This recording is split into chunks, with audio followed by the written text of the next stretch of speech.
Hello everybody, this is Safi again, live from Centre Endodontics, Saint Laurent in Montreal, Canada. And today I want to give you 4 signs that signify that you need root canal treatment. The first sign is that you have a localized swelling around the tooth. In other words, you feel there's a bump around the gum of the tooth. That's number 1.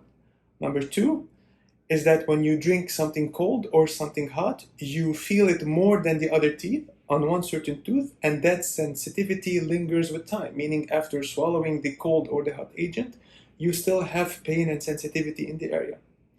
Number 3 is that you cannot bite on the tooth. Every time you bite, it hurts, and you have to bite on another tooth, or you have to completely avoid this area. And the 4th sign that suggests that you might require root canal treatment is a sudden change in the color of your tooth, especially your front teeth here in front.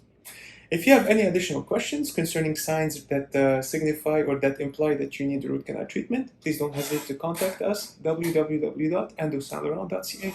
Thank you.